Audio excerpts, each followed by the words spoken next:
আপনি কিয়ামত দিবসকে অস্বীকার করতে পারবেন না, যদিও এটা আমরা দেখি নাই। আপনি নবীকে অস্বীকার করতে পারবেন না, যদিও আমরা নবীকে দেখি নাই। আপনি বারযাককে অস্বীকার করতে পারবেন না, যদিও আমরা বারযাক দেখি নাই। আপনি ওহীকে অস্বীকার করতে পারবেন না, যদিও আমরা ওহীর আসা দেখি নাই। আপনি জান্নাতকে অস্বীকার করতে পারবেন না, যদিও আমরা জান্নাত দেখি নাই। ইয়া ইবাদিয়াল্লাযীনা আমানু ইন্না আওয়াইতাল্লাযী ইউকাযযিবু বিদ্দীন, তুমি কি দেখেছো বা তোমরা কি দেখেছো যে বা যারা বা যিনি কিয়ামত দিবসকে মিথ্যা প্রতিপন্ন করে, কিয়ামত দিবসকে হেয় প্রতিপন্ন করে, জান্নাতকে অস্বীকার করে, জাহান্নামকে অস্বীকার করে, বারযাককে অস্বীকার করে, মৃত্যুর পরবর্তী জীবনকে অস্বীকার করে, সর্বোপরি যে আল্লাহকে অস্বীকার করে। কি আমাদের সমাজে নাই এমন? বহু আছে। নাস্তিকবাদী চিন্তার মানুষ বহু আছে। আপনি কিয়ামত দিবসকে অস্বীকার করতে পারবেন না, যদিও এটা আমরা দেখি নাই। আপনি নবীকে অস্বীকার করতে পারবেন না, যদিও আমরা নবীকে দেখি নাই। আপনি বারযাককে অস্বীকার করতে পারবেন না, যদিও আমরা বারযাক দেখি নাই। আপনি ওহীকে অস্বীকার করতে পারবেন না, যদিও আমরা ওহীর আসা দেখি নাই। আপনি জান্নাতকে অস্বীকার করতে পারবেন না, যদিও আমরা জান্নাত দেখি নাই। কেন? আমানতু বিল্লাহি ওয়া মালাইকাতিহি ওয়া কুতুবিহি, এই যে আমরা বলি আমাদের ঈমানের 6টি স্তর, বলেন তো একটাও কি আমরা দেখেছি? সবগুলো অদৃশ্য। তার মানে অদৃশ্য বিষয়ের প্রতি ঈমান যদি কেউ আনয়ন করতে পারে, অকপটে বিশ্বাস স্থাপন করতে পারে, সেই তো মুসলমান। কথা কি বুঝতে পেরেছেন?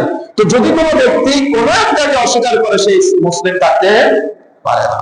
এই জন্য মুসলিম হওয়ার শর্ত হলো আপনাকেও বিশ্বাস স্থাপন করতে হবে, ঈমান আনয়ন করতে হবে অদৃশ্য বিষয়ের প্রতি। সুতরাং আপনি বারযাককে, কিয়ামতের দিবসকে অস্বীকার করবেন, এর কোনো অপশন নাই।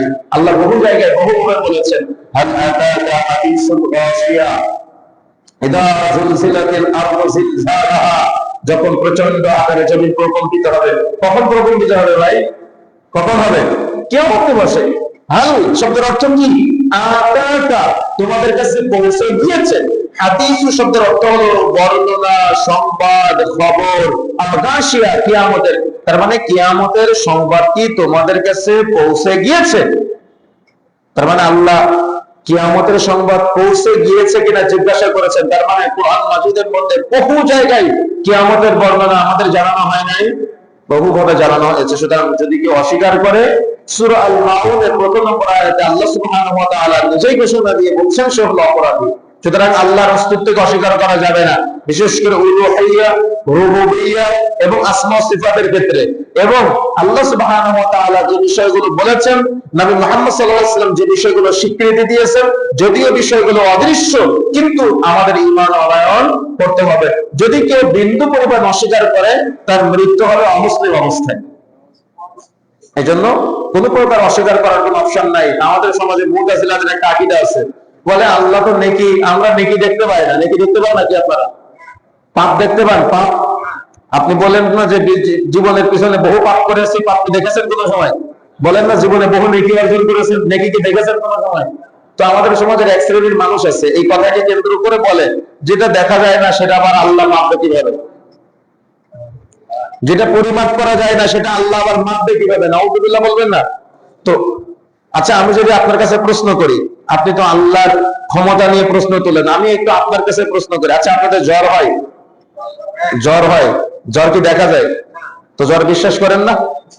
হ্যাঁ, ডায়াবেটিস আছে কারো? ডায়াবেটিস অনেক মানুষের আছে না ডায়াবেটিস? তো ডায়াবেটিস কি দেখা যায়? এটা ধরে দেখা যায় নরম না শক্ত, গরম না ঠান্ডা? দেখা যায় এটা? এটা শুয়ে দেখা যায় কেমন? তো ডায়াবেটিস বিশ্বাস করে না কত পয়েন্ট আছে। প্রেশার কম বেশি হয় না আমাদের? প্রেশারকে আপনি দেখতে পেয়েছেন কোন সময়? তো প্রেশার হাই না লো একটা মেশিন লাগায় বোঝা যায় না? তো মাপ বিশ্বাস করেন কেন? এটা তো দেখা যায় না, এটা তো ধরা যায় না, এটা তো ছোঁয়া যায় না। জাগতিক বিষয়ে আপনি বিশ্বাস করতে পারলেন, আর আপনার রব বলেছে আপনি বিশ্বাস করতে পারলেন না?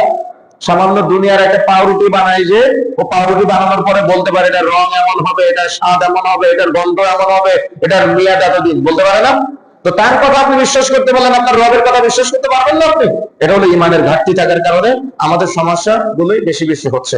এই জন্য আল্লাহর অস্তিত্বকে অস্বীকার করা যাবে না। যদি অস্বীকার করে সে কুফরি করবে। কি করবে? কুফরি করবে, আর কুফর অবস্থায় মৃত্যুবরণ করলে কি জান্নাতে যাওয়া যাবে? জান্নাতে যাওয়া যাবে না। 2 নম্বর